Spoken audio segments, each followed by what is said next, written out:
মির্জা ফখরুদ্দিন আলমগীর না থাকতো এই বিএনপি একমাত্র আগলাই রাখছে মির্জা ফখরুদ্দিন আলমগীর। আমার চোখে দেখা আপনার সে কালো কালো কালো চুল নিয়ে এই রাজনীতির মাঠে ছিল 17 বছর আগে। তার পুলিশের অনেক নির্যাতনের কারণে তার এই পর্যন্ত এমন হয়েছে যে তার কালো চুলগুলি পেকে গিয়েছে। রাষ্ট্রপতি হিসাবে মির্জা ফখরুদ্দিন আলমগীর খুবই একটি ভালো লোক, সৎ এবং সরল।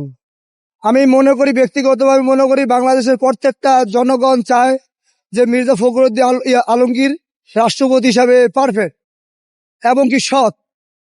ওর রাষ্ট্রপতি মির্জা ফখরুদ্দিন আলমগীরের অনেক সততা আছে। সে এই দলের জন্য অনেক কষ্ট করছে, পরিশ্রম করছে এবং কি সাধারণ জনগণের পক্ষে কথা বলে সে, এবং তার অনেক গুণ আছে। যেরকম আপনার দলের জন্য মার খাইছে, মামলা খাইছে এবং কি অনেক সময় জেল খাটছে। ঠিক আছে, যদি আপনার মির্জা ফখরুদ্দিন আলমগীর না থাকতো এই বিএনপি একমাত্র আগলাই রাখছে মির্জা ফখরুদ্দিন আলমগীর। তবে সে লোক হিসাবে অনেক ভালো এবং সাধারণ জনগণ সবাই চায় যে মির্জা ফখরুদ্দিন আলমগীর রাষ্ট্র হিসাবে থাকুক এবং সরকার রাষ্ট্রপতি বানাইছে, এটা সবাই অনেক আনন্দিত এবং গর্বিত।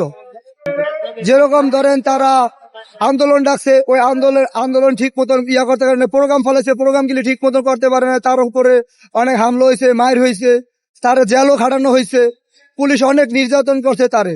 আমার চোখে দেখা আপনার সে কালো কালো চুল নিয়ে এই রাজনীতির মাঠে ছিল 17 বছর আগে। তার পুলিশের অনেক নির্যাতনের কারণে তার এই পর্যন্ত এমন হয়েছে যে তার কালো চুলগুলি পেকে গিয়েছে। অনেক পরিশ্রম করছে, অনেক কষ্ট করছে দলের জন্য।